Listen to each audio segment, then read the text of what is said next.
The reality of that statement made Keisha's stomach twist. For years, she had admired their relationship from the outside. To fans, Yandy Smith and Mendeecees Harris were the ride-or-die couple, the proof that loyalty could survive anything. They had become a symbol. But now, sitting across from her cousin, she realized that symbols don't keep you warm at night. And loyalty without reciprocity feels like a prison. Yandy Smith leaned back, wiping her face with the back of her hand, but the tears kept coming. People think I'm strong because I don't cry in front of them. They think I can handle anything because I've handled everything for so long. But the truth is, being the strong one has cost me everything. And when I finally needed someone to be strong for me, no one was there. Not even him, Keisha whispered softly. So what do you want to do, cousin? What happens next? Yandy Smith lifted her head, her voice calm but steady, the kind of calm that comes when you've cried too much to scream anymore. What happens next? It's his turn. If he wants me, if he wants this marriage, if he wants this family, then he has to show it. Because I won't keep setting myself on fire to keep everyone else warm. Not anymore. Her words cut through the silence like glass. She wasn't threatening, she wasn't bargaining, she was declaring. And that declaration felt heavier than any fight they had ever had on camera. Keisha realized she was watching a woman at the edge of her patience, a woman who had poured 19 years of loyalty into a man who still hadn't learned how to pour back. I carried him when he was gone. I defended him when people laughed at me. I raised his children, I built his home, I protected his name. And still, I sit here tonight feeling invisible. Her tears ran faster now, but her voice was steady. If choosing myself makes me the villain, then I'll wear that title. Because I'd rather be a villain who chooses peace than a fool who keeps choosing pain. The room felt colder, as though the walls themselves were listening to the weight of her confession. Keisha tried once more to offer hope. Maybe this is just a phase, Yandy. Maybe he'll realize before it's too late. But Yandy Smith shook her head. He's had 19 years to realize. He's had 19 years to show me. And if he doesn't see me now, when I'm this broken, then maybe he never will. She exhaled deeply, her body trembling but her spirit strangely lighter, as though saying the words had lifted some of the weight. I can't keep waiting for a miracle, Keisha. I can't keep begging for scraps of love. If Mendeecees Harris wants me, he knows what he has to do. And if he doesn't, then I have to walk away before I lose myself completely. The silence that followed was louder than any argument. Keisha stared at her cousin, realizing that this wasn't just a moment of weakness, this was a breaking point. And for the first time, she feared that the marriage the world had admired for so long might truly be over.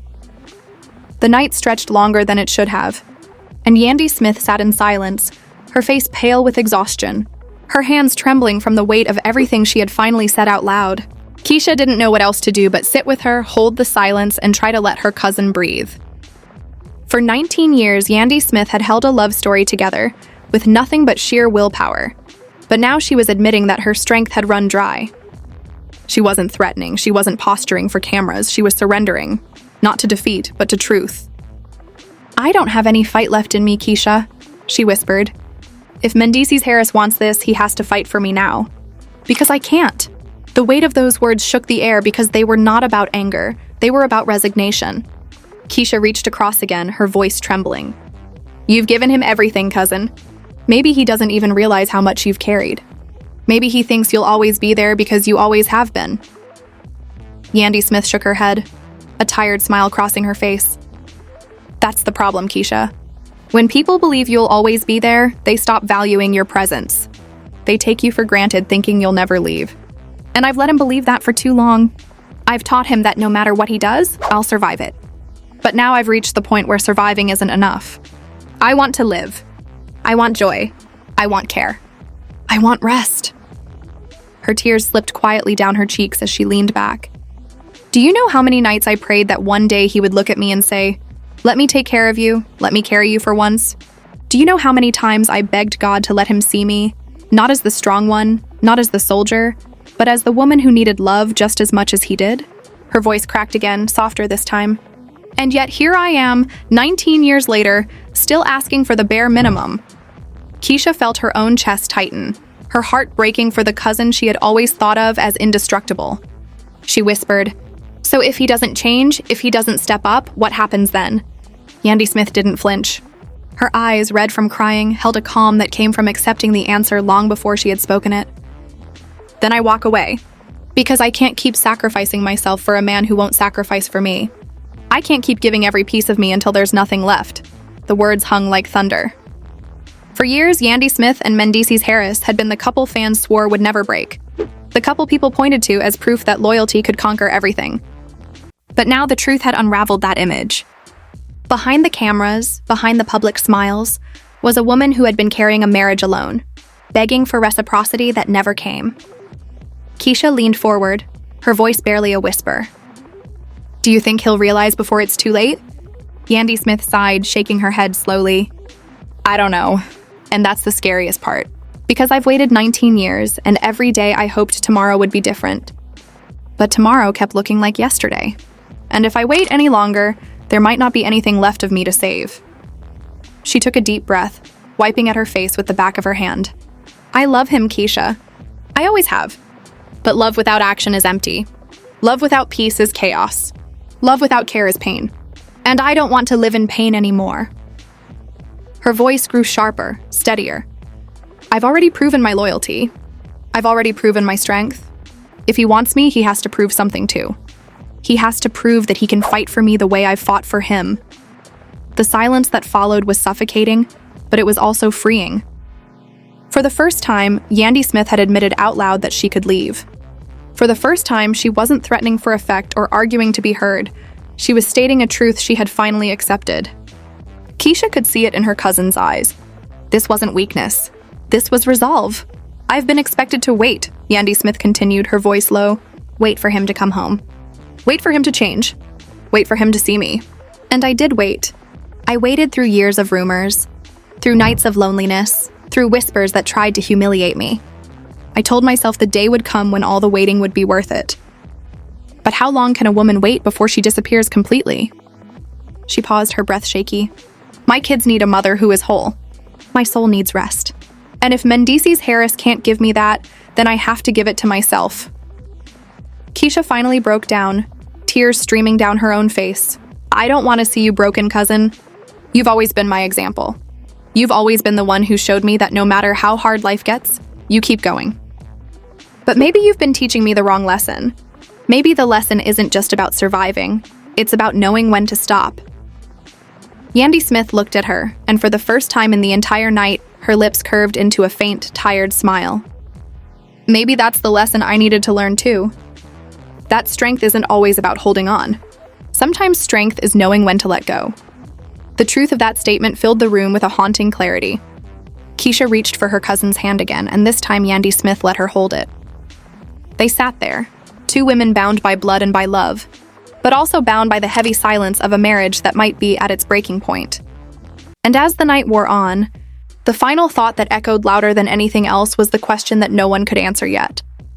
Would Mendeecees Harris finally fight for Yandy Smith, or had the fight already ended without him even realizing it?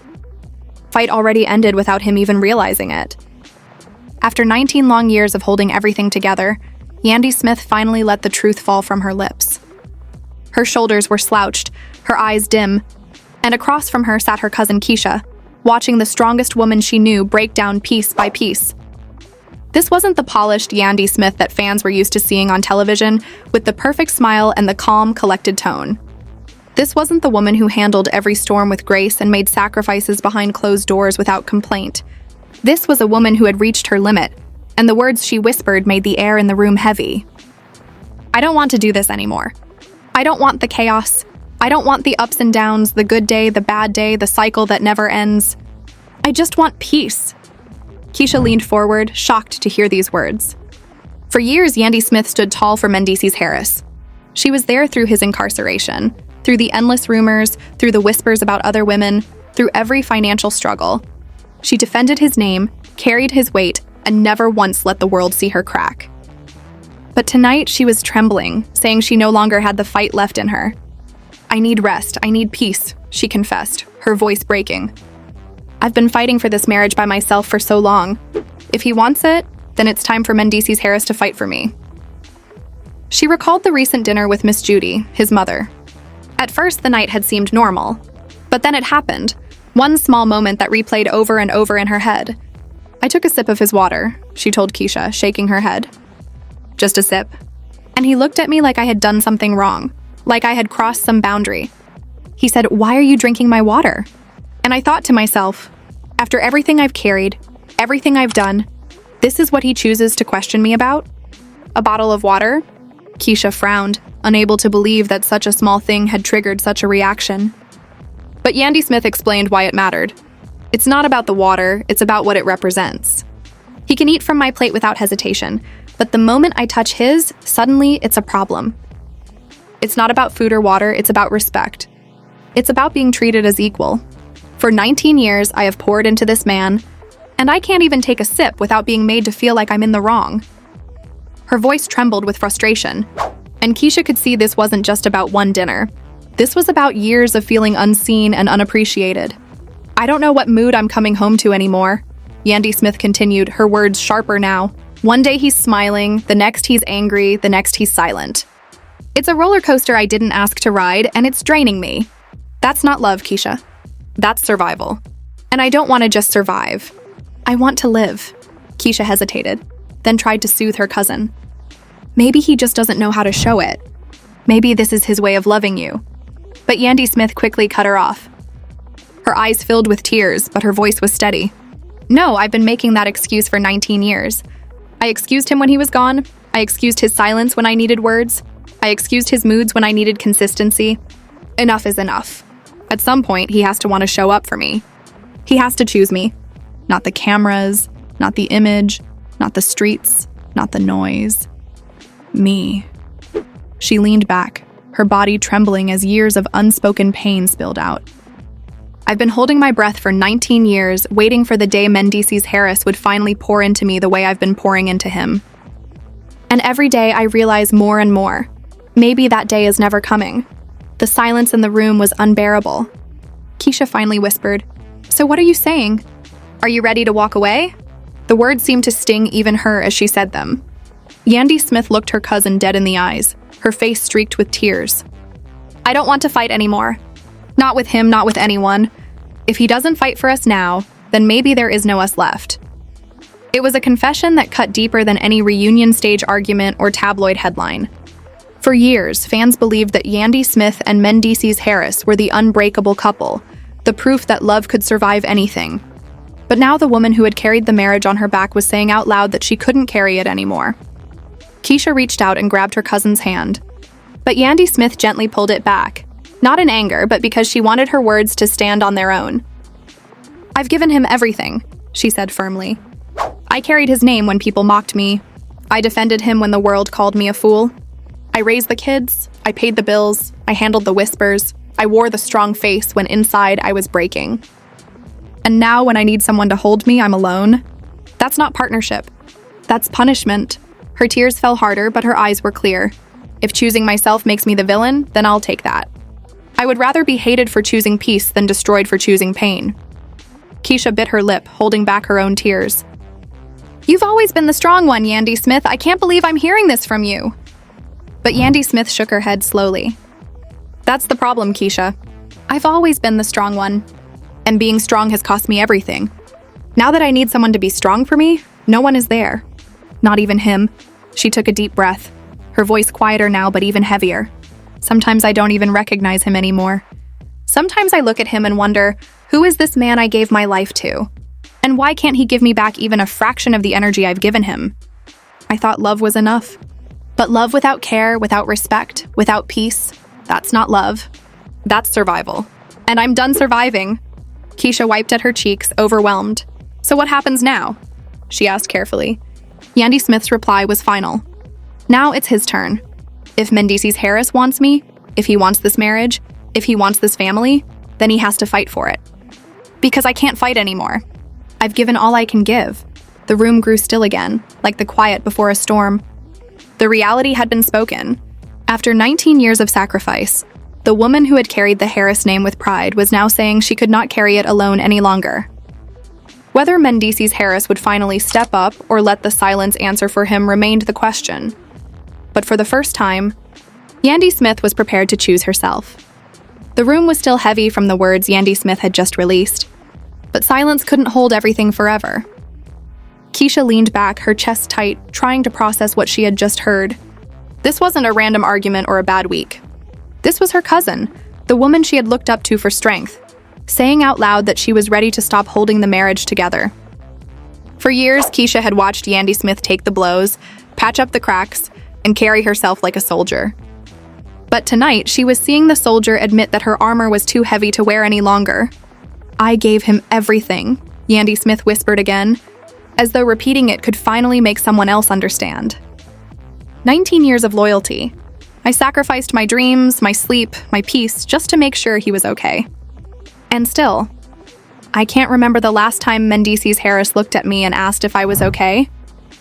Her voice was sharp now, not because she was angry, but because she was tired of speaking softly. "I shouldn't have to beg for care, Keisha. That's the bare minimum. Love without care, love without peace, love without respect, that's not love. That's punishment." Keisha felt her own eyes fill with tears. "But do you really think he doesn't care? Maybe he just doesn't know how to show it the way you need." Yandy Smith turned her head quickly, her face wet but her eyes fierce. "No more excuses. I excused him when he was gone. I excused him when the bills were stacked so high I thought I would drown. I excused him when the whispers about other women cut me to the bone. I told myself he was trying. I told myself he loved me. I told myself he would show up in his own way. But the truth is, Keisha, love without action is just noise. And I can't live in noise anymore." The words hung in the air like smoke. Yandy Smith leaned forward, elbows on her knees, her body trembling as the truth poured out. "Do you know how many times I sat up alone at night, wondering how I was going to keep the lights on, how I was going to keep the kids smiling while my heart was breaking? Do you know how many times I walked into a room with my head high while everyone whispered behind my back? Do you know how many times I told myself, just hold on. One day he'll see you, one day he'll show up for you. And now, 19 years later, I'm still waiting. How long do I have to wait, Keisha? How long before I disappear completely?" Keisha didn't know how to answer. She could feel the weight in her cousin's voice, the years of buried exhaustion finally finding air. But then came the line that shook her to her core. "If Mendeecees Harris doesn't fight for me now, then maybe there is no us. Because I don't have anything left to give. Us. Because I don't have anything left to give."